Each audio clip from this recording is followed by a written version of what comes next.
Alright, welcome guys to another edition of Metal Band Chronicles. And what we're going to do right here, I had a series on my old YouTube channel. For those of you who remember, who were kind enough to re-sub to me here, or if you're completely new around here, I had a series called The Controversy on there.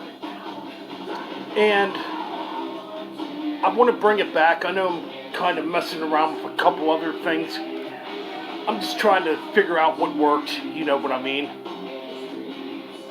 But I had this series called The Controversy, and I had done a review,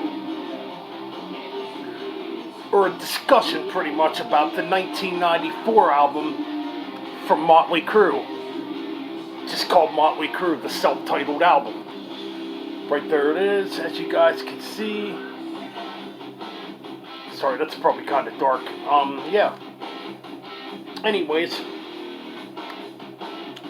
I'm going to redo this episode for you guys.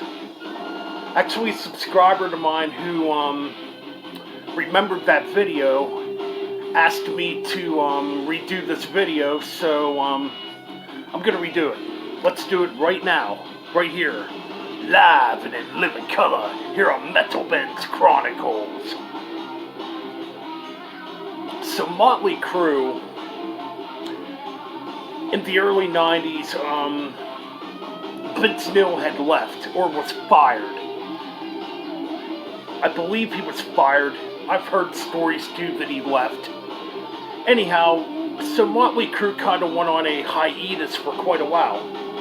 I mean, they did put out a compilation, they did put out a compilation called Decade of Decadence in 1991.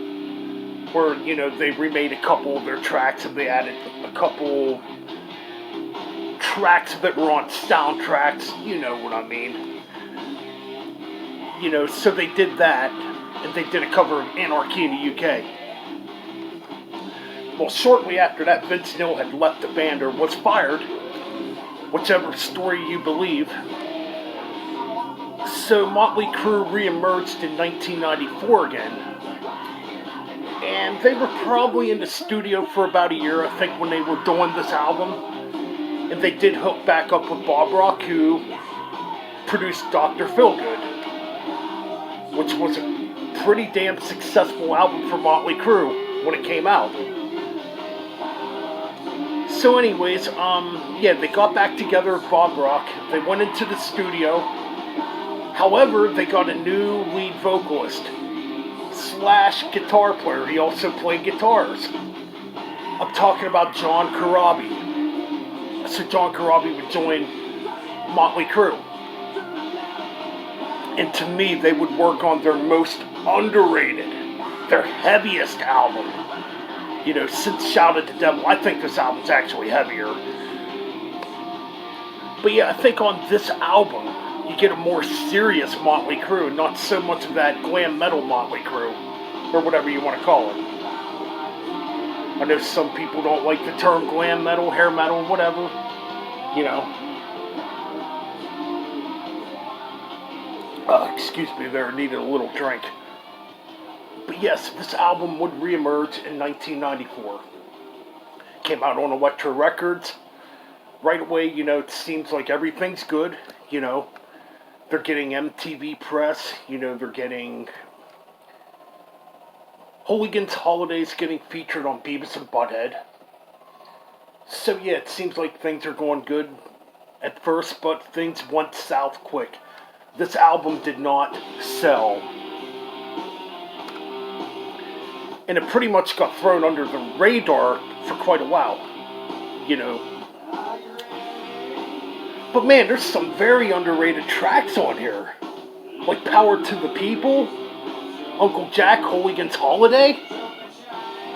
You know? And let's look here. You got Poison Apples is a great track, Till Death Do Us Part. You know? Drift Away is a decent ballad. This is a very good album. Yes, it's heavier. The production on here is large. it's a very good production. But yeah, this album would get thrown under the bus and forgotten about. Why, I'm pretty much throwing this into this controversy episode, like I did last year when I did the other video on the old YouTube channel. But I'm not going to keep this review as long as that review, because I really went quite in depth, But yeah, this is going to be a short episode because, I feel like over time this album has kind of re-emerged somewhat. A lot of people really seem to like it. I actually hear some people say it's their favorite Motley Crue album. Rightfully so. Like, to me, John Corabi's a better vocalist than Vince Neil. The sound overall is much heavier, like I said. I just think Motley Crue was a more serious band when they did this album, They weren't doing tracks like they had done previously, like Girls, Girls, Girls, or Smoking in the Boys' Room, or, tracks like that. Or Kickstart My Heart,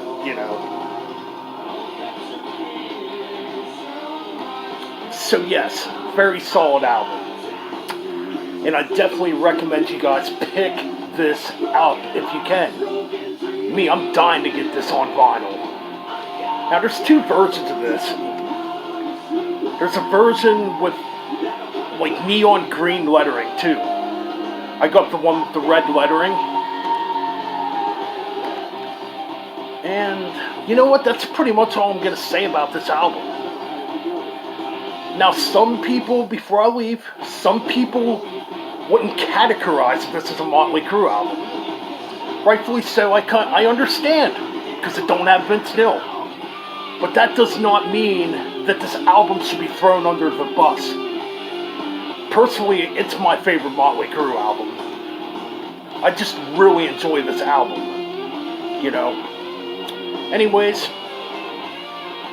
that's it for this episode of The Controversy, and keep it metal.